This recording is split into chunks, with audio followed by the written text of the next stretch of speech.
Hello and welcome to the 14th part of my LEGO Powered Up tutorial that you can use for Powered Up, Control Plus and LEGO Boost. And today we won't continue with the campfire, but we will have a new part on remote controlling vehicles. And in this case, I'd like to remote control the Vanny robot from the LEGO Boost set. Because I realized that we can control normal vehicles that have one motor for driving and one for steering, but we can't control tank steering or tank type vehicles that have one motor for the left side and one motor for the right side. So we will fix that today.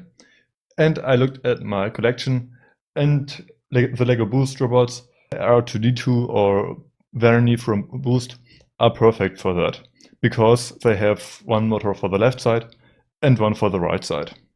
I already created a control layout. I use two sliders, one for each motor, and we have a speedometer that shows the current speed. The two sliders have the values or the IDs 0 and 1, and the speedometer has the ID 2. So we can lock that and start with the program. We will use the same blocks that we already used for the normal vehicle control, but this time we will use two of the normal driving blocks, because you can use one for the motor on port A. Both of the included boost motors are mapped to A and B, so we can access them with the ports A and B. And we want to use the speed of the slider, or the state of the slider as speed.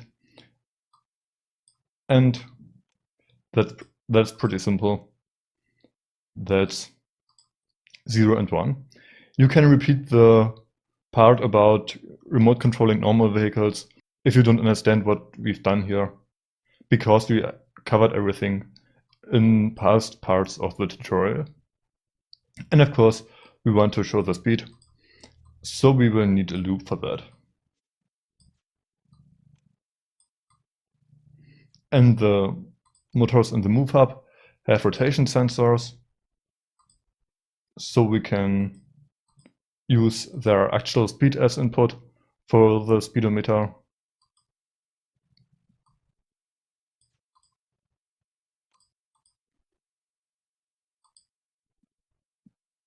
Sometimes you have motors, maybe in the Batmobile, in the remote controlled Batmobile, that don't have included rotation sensors, and in that case you can use the slider position for the speed.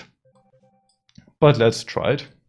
Keep in mind that I'm controlling with a mouse, so I can control both motors at the same time, but they work.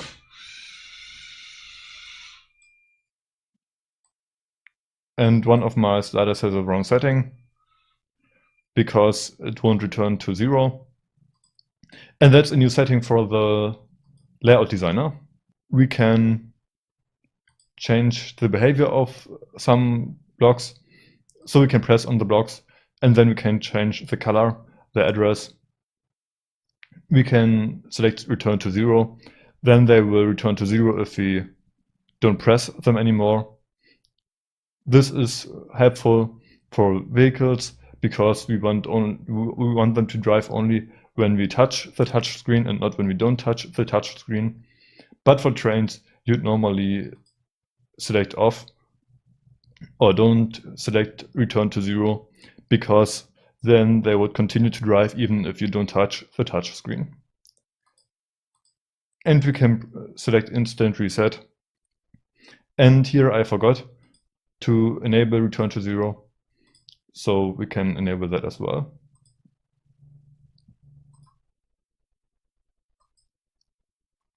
So let's try something else. Maybe you want to use the remote control, and I already showed you how to steer normal vehicles with a remote control, but I didn't show you how to steer tank controlled vehicles with a remote control. And that's pretty simple as well. We can use the remote input, or the remote control as input, instead of the sliders. but we would have to select the port or the hub of the remote control. If the move hub is hub 1 and the remote hub 2, then you would have to select 2 for the hub of the remote control. And the remote control returns 1, 0 or -1, so we would have to multiply that to get proper speeds.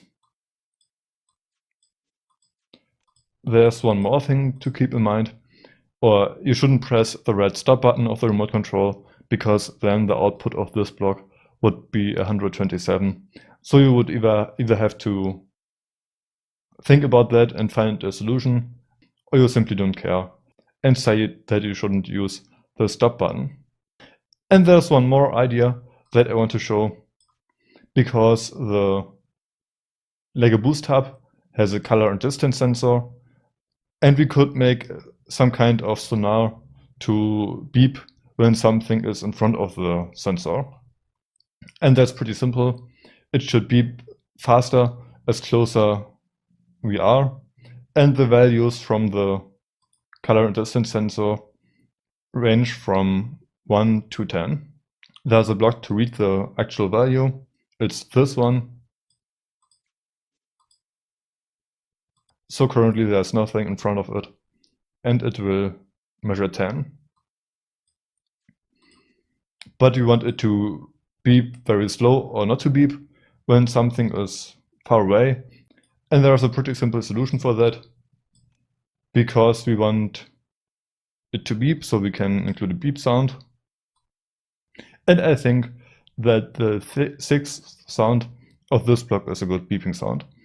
So we can put that into a loop, but then it would repeat and it wouldn't care about the distance. So we have to put the distance somewhere in here. We could plug this into this block, but then we would select the sound that it plays with the value of the distance, and that wouldn't make much sense. But what we can do instead is to add a delay to wait for a given time, and we want to wait long when it has a high distance value. So if the distance is 10, and we want it to wait for a short time if the distance is low, and maybe it's 1. 10 seconds, because this block waits in seconds, is pretty much. So I would divide that by 10. Then if something is far away, it would beep once a second, and if something is close, it would beep 10 times a second. Now there is something in front of the sensor, so the value is 4, the value of the sensor, and we divide that by 10, so the output value is 0.4, and we wait 0.4 seconds between each beep. So let's try it out.